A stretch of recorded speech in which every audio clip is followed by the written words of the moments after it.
छत्तीसगढ़ के संस्कृति ला देखे बर सुने बर हमारे यूट्यूब चैनल लकी स्टूडियो सलोनी ला लाइक करो, सब्सक्राइब करो, शेयर करो। धन्यवाद। और मोर गुरुदेव का रचना है प्रस्तुत करत श्रद्धांजलि स्वरूप।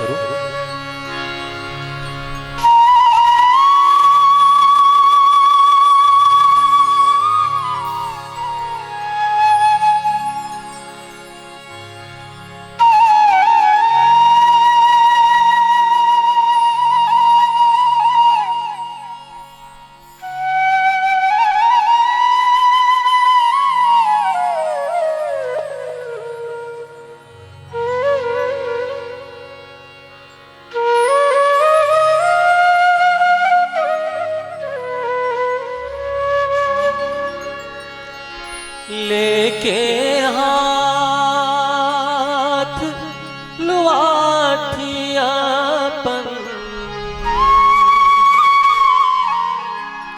फूके हन घर बारी कबीरा हो, हम तोरे संगवारी।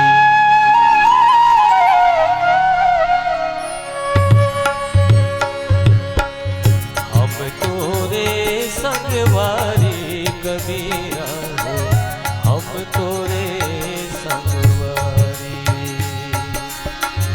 हम तोरे संगवारी कबीरा हो, हम तोरे संगवारी। लेके हाथ लुआठियापन, लेके हाथ लुआठियापन फूके हन घर बारी कबीरा, हम तोरे संगवारी,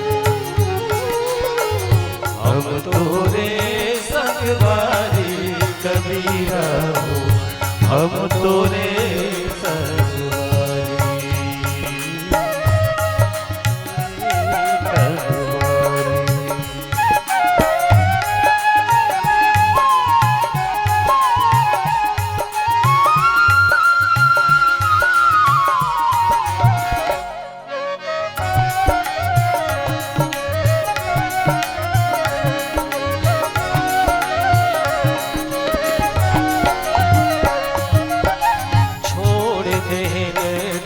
सुख की गठरी साजे हन दुख मारा,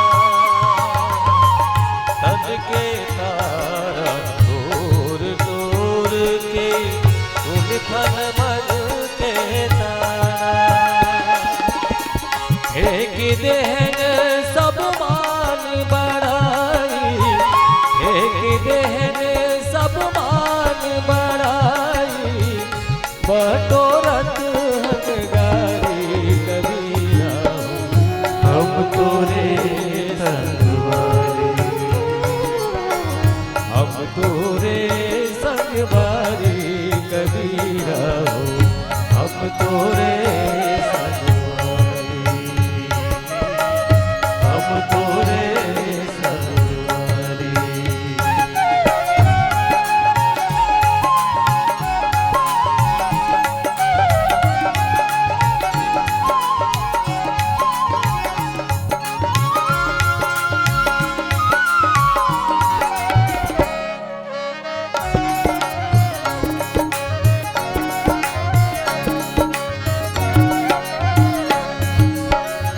गली गली सब रसला बातें होगे ने सूखा सूखा,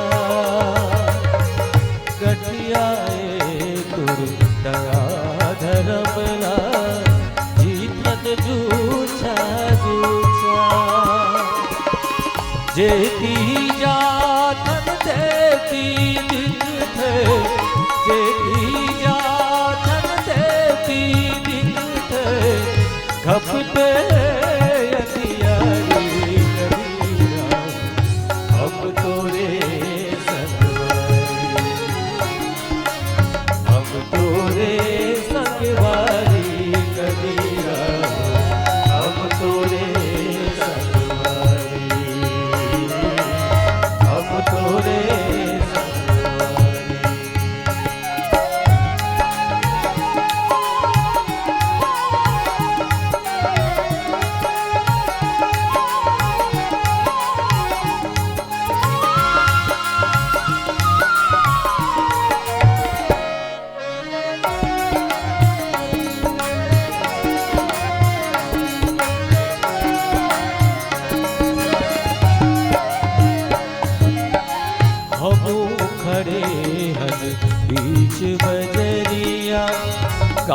सबो के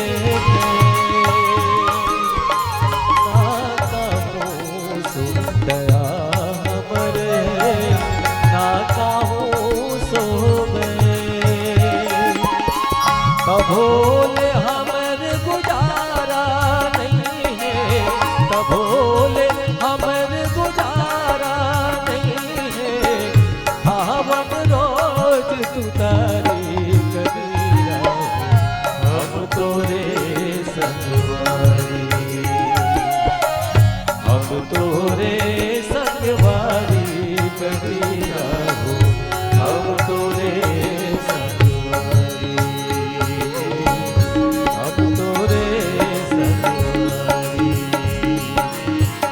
लेके हाथ लुआती अपन, लेके हाथ लुआती अपन, भूखे घर बारी कबीरा हम